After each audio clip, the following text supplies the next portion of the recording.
الحمدللہ رب العالمین والعاقبۃ للمتقین والصلاۃ والسلام علی خاتم النبیین۔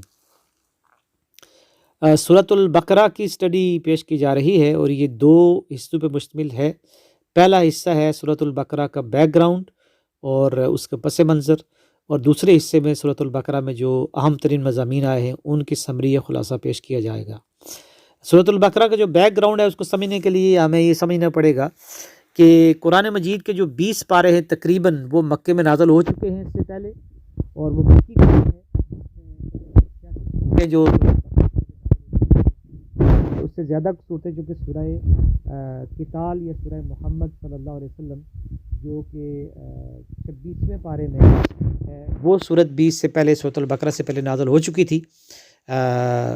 اور اسی طریقے سے کچھ اور صورتیں غالباً سورہ طلاق کے بارے میں بھی آتا ہے کہ وہ بھی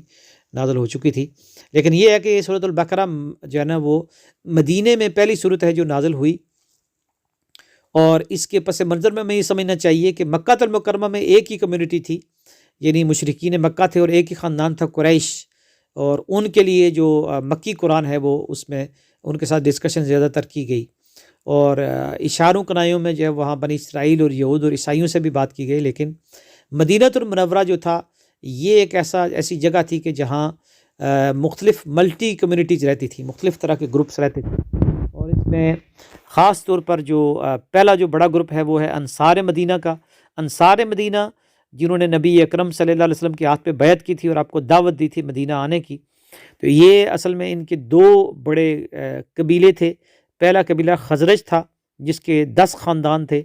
اور یہ بڑا قبیلہ تھا، حضرت سعد ابن عبادہ رضی اللہ تعالیٰ عنہ اس کے سربراہ تھے، اس کے انچارج تھے، ہیڈ تھے۔ اور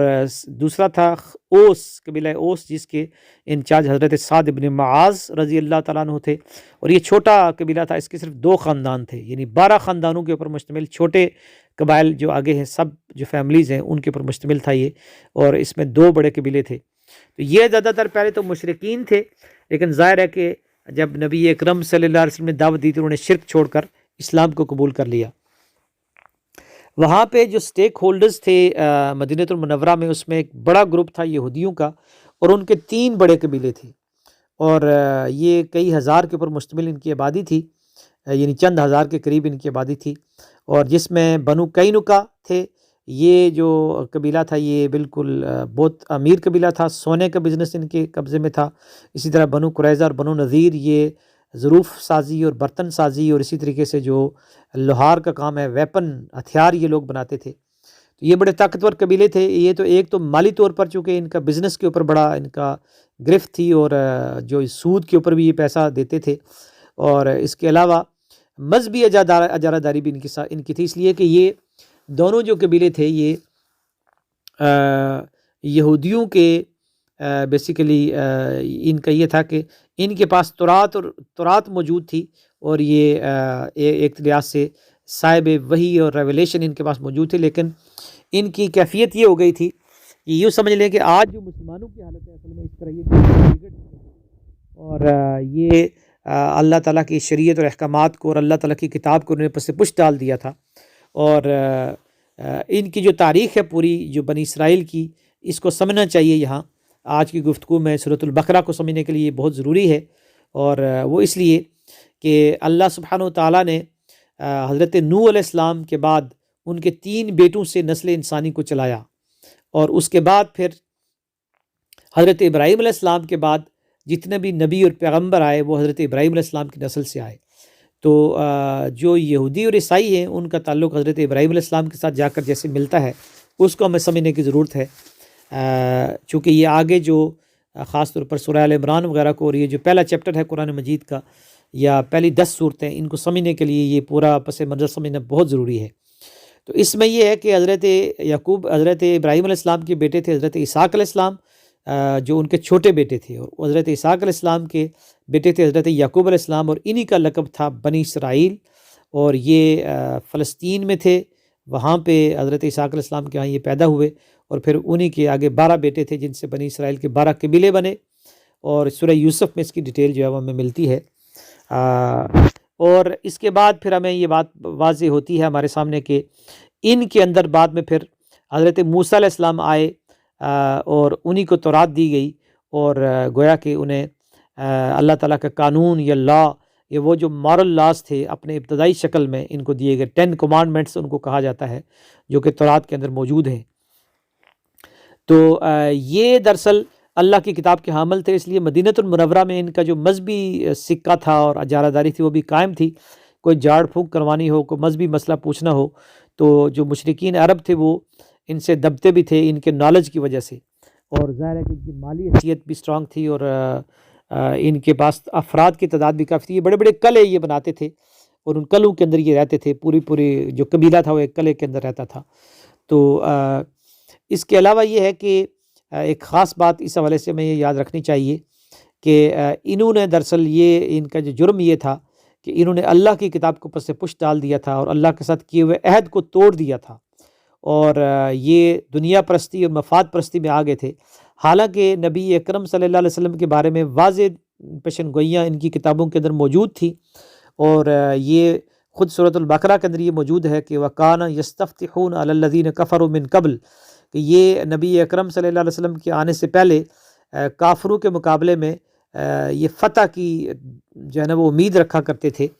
کہ وہ جو نئے نبی ہیں جب آئیں گے تو ہم تمہیں شکست دیں گے، چونکہ اوس و خزرج ہمیشہ لڑائی میں جنگ میں ان کو شکست دیتے تھے۔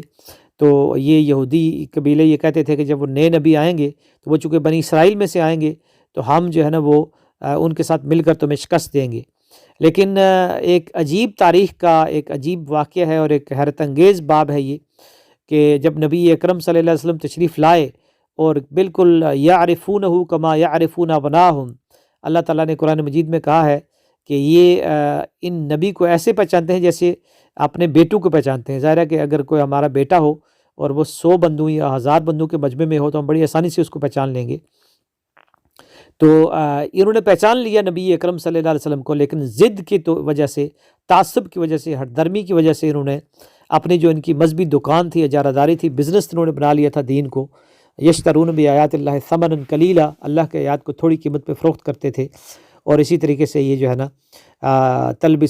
یا اہل الکتاب لما تلبسون الحق بالباطل، حق اور باطل کو مکس کرتے تھے، چھپاتے تھے، وتکتمون الحق، حق کو چھپاتے تھے۔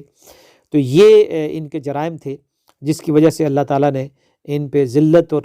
مسکنت طاری کر دی، اور انہوں نے اللہ کے راستے میں قربانی دینا اور اللہ کے راستے میں جان و مال کو خرچ کرنے کے لیے تیار نہیں ہوتے تھے۔ تو یہ دراصل جو پہلی 10 صورتیں ہیں، یعنی پہلے جو 10 سپارے ہیں جس میں تقریباً 9 صورتیں ہیں، یہ جو پہلا بڑا حصہ ہے قرآن مجید کا، اس میں یہود کا ذکر خاص طور پہ کیا گیا۔ عیسائی دراصل جو ہے نا، عیسائیت وہ یہودیت ہی کی آف شوٹ ہے، انہی کا حصہ ہے، کیونکہ عیسیٰ علیہ السلام جو ہیں وہ یہودیوں ہی سے میں آئے، اور ان کا مقصد بھی یہودیوں ہی کی اصلاح تھی۔ لیکن یہودیوں نے جب ان کے اوپر الزامات لگائے اور ان کو قتل کرنے کی کوشش کی، تو اللہ تعالیٰ نے عیسیٰ علیہ السلام کو زندہ آسمان پہ اٹھایا، اور پھر اس کے بعد جن لوگوں نے ان 12 حواریوں میں، اور اس کے بعد جن لوگوں نے عیسائیت قبول کی تو یہودیوں نے ان کو زندہ آگ میں جلایا، ان کو شیروں کے آگے پھینکا، ان پر شدید تشدد کیا، اور بعد میں پھر 300 سال بعد حضرت عیسیٰ علیہ السلام کے آسمان پہ جانے کے 300 سال بعد عیسائی مذہب دنیا میں آ گیا، چونکہ اس ظلم و تشدد کے نتیجے میں جو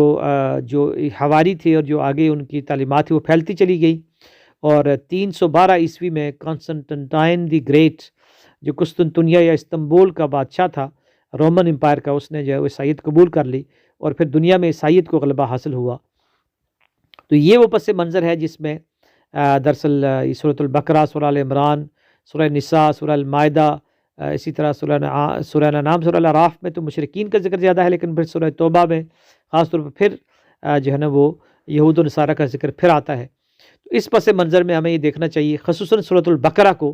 کہ اس کا جو تقریباً 100 آیات ہے پہلی، وہ یہودیوں سے خطاب ہے، اور سورہ آل عمران کی جو پہلی 100 آیات ہے وہ عیسائیوں سے خطاب ہے۔ تو یہ آج کی جو گفتگو ہے یہ سورہ البقرہ، سورہ آل عمران کے پس منظر کو واضح کرنے کے لیے کافی مفید ثابت ہوگی، کہ یہ ایک مسلمان امت تھی جو بگڑ گئی تھی، اور ان کی اصلاح کے لیے اللہ تعالیٰ نے ان کو دعوت دی اور کہا کہ نبی اکرم صلی اللہ علیہ وسلم کی دعوت توحید اور دعوت قرآن کو تسلیم کر لو گے تو تمہیں اللہ تعالیٰ اپنی رحمت سے نوازے گا، وگرنہ تمہیں دوبارہ مزید سزا دی جائے گی، جس طرح تمہیں پہلے سزائیں دی گئی بخت نصر نے تمہارے اوپر حملہ کیا اور تمہیں تباہ کیا، اور رومن جنرل ٹائٹس نے تمہیں ہلاک کیا اور تمہاری لاکھوں یہودیوں کو قتل کیا، تو یہ تمہیں وہی سزا تمہیں ملی جائے گی۔ اس میں خاص طور پر یہ بات ہے کہ مسلمانوں کو یہ وارننگ دی گئی ہے کہ اب تمہیں انسانیت کی قیادت اور لیڈرشپ دی گئی ہے، اگر تم یہود کے نقش قدم پر چلے تو تمہارے ساتھ بھی وہی سلوک ہوگا، اللہ تعالیٰ کی کوئی رشتہ داری نہیں ہے، تمہیں بھی دنیا میں ہی سزا ملے گی۔ اور یہ دراصل